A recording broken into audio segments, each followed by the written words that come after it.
Oke, jumpa lagi bersemu dengan saya di channel Kedu Garage Bali.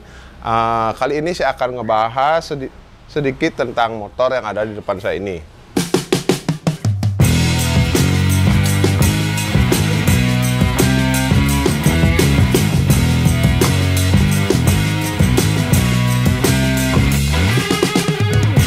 Motor ini basic dari Harley Davidson Shovel Head. Tahunnya nggak jelas ya, karena di crankcase-nya itu mungkin sudah di-upgrade, jadi nomor di crankcase-nya nggak ada. Kurang lebih tahun 70-an.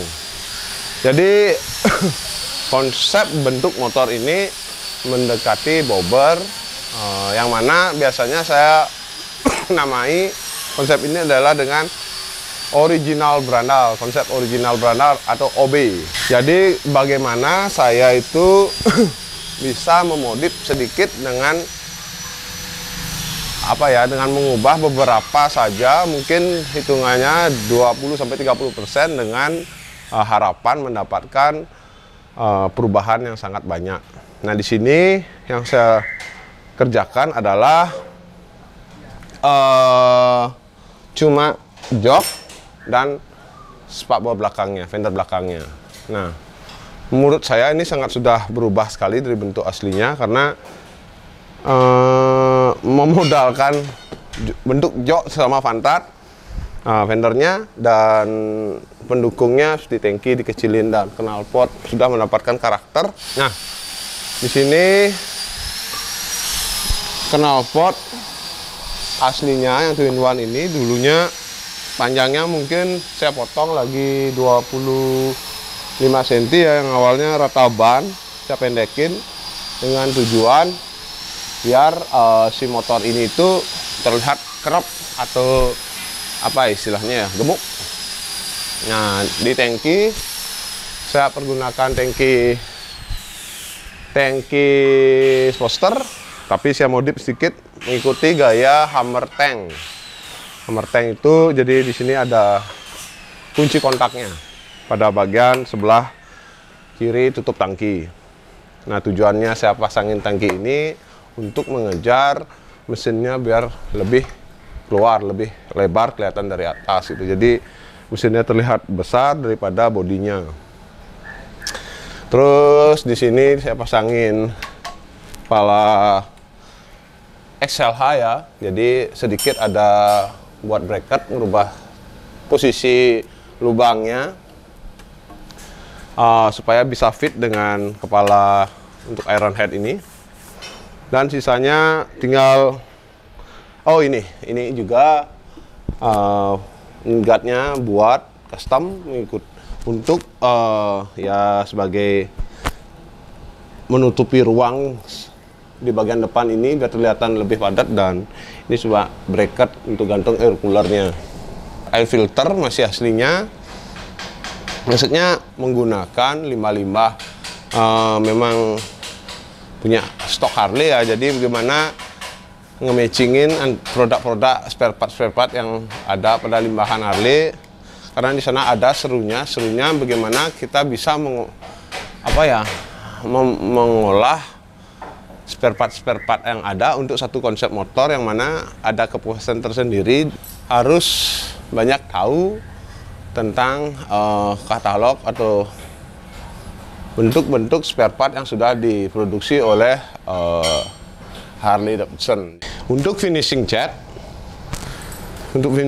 saya mengikuti kondisi bahan awalnya. Jadi pada mesin ini belum diturunin, dalam artian belum dipecah mesinnya, cuma servis bagian luar aja. Jadi warna ini belum sempat dipoles, belum sempat dibersihkan. Jadi untuk cat saya mengikuti kondisi di mana tekstur kotornya pada mesin saya ikutin ke pekerjaan catnya. Nah, di sini saya menggunakan teknik cat yang bisa dikatakan patina ya. Tidak halus dia, tujuannya biar motor ini kelar, nggak lepas dari warna yang mendominasi pada motor ini. Jadi terlihat dia itu serentak berumur gitu. Dan krum-kruman pun saya tidak tidak semua ya, karena takutnya ini terlihat motor itu seperti baru dibangun gitu. Jadi konsepnya ini original berandal pada motor ini memang sengaja saya buat tidak semuanya bersih, dengan tujuan di saat motor ini finish, dia itu terlihat motor ini sudah berumur ya, maksudnya sudah rata rusaknya, itu terlihat dia berumur yang serentak gitu. Nah, itu yang saya ingin tonjolkan pada konsep motor ini. Terus fender, lampu stop lampnya masih stok ya bawaannya, dan saya mengikuti bentuk gaya fender Arlenes. Ini juga custom pada behel belakangnya, yang mana saya bracket fender strut ini saya ngikutin gaya aslinya, tinggal saya rubah di bagian pegangan atas ini. Nah, di sini secara keseluruhan yang membeli kontur bentuk adalah kotak ya. Jadi pada kepala mendapatkan aksen garis lurus atau kotak. Di sini saya berusaha mengikuti bentuknya supaya terlihat square juga, kotak juga di sini. Ini pada outline-nya, pada sudut belakang juga saya buat agak lurus, mengikuti gerak yang mendominasi pada motor ini ya. Bentuk-bentuk yang mendominasi. Jadi memang sengaja dibuat agak kaku, tapi secara keseluruhan dia itu mau menyatu antara satu dan yang lainnya. Pelek 1621 pada ban belakang. Ini tebal bannya 160 kali 80. 160 per 80. Jadi sedikit mepet dengan fender strut. Jadi di sini ada sedikit biar nggak gini ya. Jadi maksimal bannya sebenarnya di 140, tapi saya upgrade ke 160. Nah, di sini ada PR sedikit di bagian fender strutnya. Nah, di sini saya agak lebarin sedikit, saya custom buka fender strutnya sedikit. Tujuannya biar main bannya dengan fender tidak papasan ya. Bagian mousetrap ini. Nah, di sini bisa di setel mau keras atau enggaknya, nyetel di sini. Jadi sistem setelnya ini ada istilahnya, nggak langsung dipasang-pasang aja ya. Jadi di sini ada nyetel antara pair ini harus dibuat netral dengan pair yang ada di dalam clutch ini. Setelah ketemu titik nolnya, baru kita dalam artian setelah ketemu titik nol itu baru kita buat keras sedikit, kurang lebih 1 atau 2 kali putaran pada pusat clutchnya ini, baut yang ada di tengah-tengah sini. Jadi akan menemukan tekanan sesuai dengan kebutuhan lah. Jadi tinggal dikerasin atau dikenorin. Jadi koplingnya, clutchnya akan sangat ringan sekali dengan adanya install mousetrap pada clutch.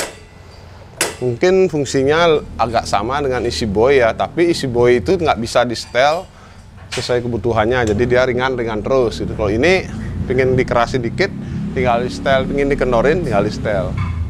Tidak mengurangi fungsi kerja pada kopling gitu. Ada shockbreaker saya tambahin ya, bracket yang mana bentuknya sangat polos sekali, sangat sederhana sekali. Di sini untuk sebenarnya untuk meninggikan aja forknya ya.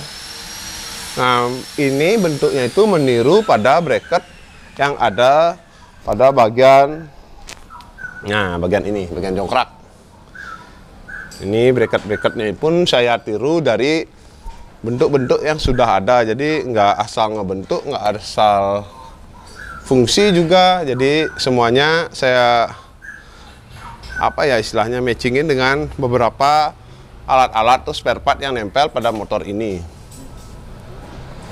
Oke, masih stok ya, masih stok aslinya. Nah, di sini ada master rim Dan tombol-tombolnya saya pakai brand dari Arlenes.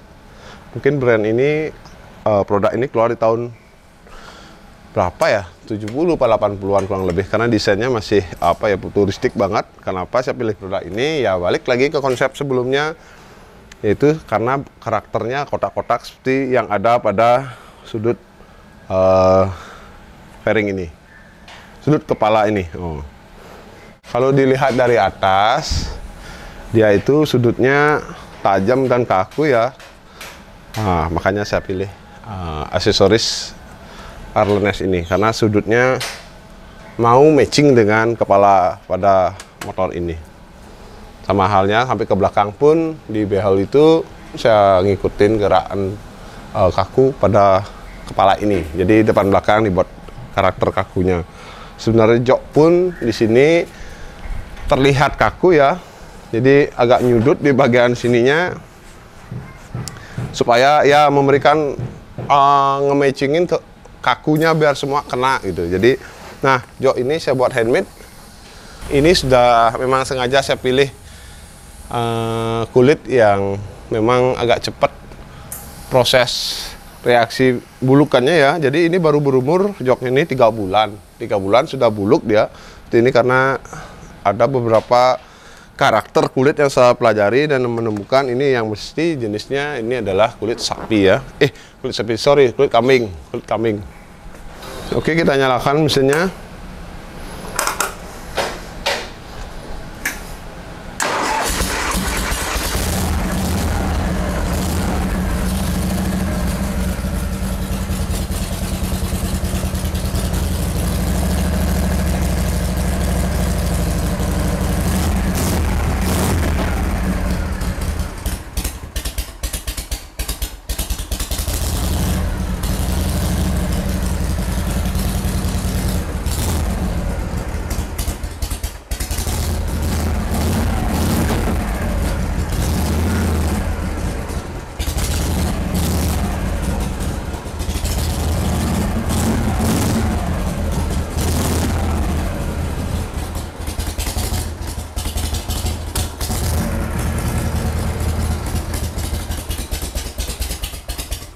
Jadi dari suara mesin masih terlihat sehat banget pada mesinnya.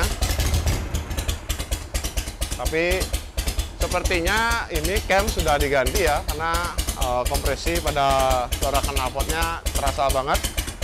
Yang mesti belum saya cek karena kondisi mesinnya masih sehat, terlihat dari sound yang datang dari knalpot ini.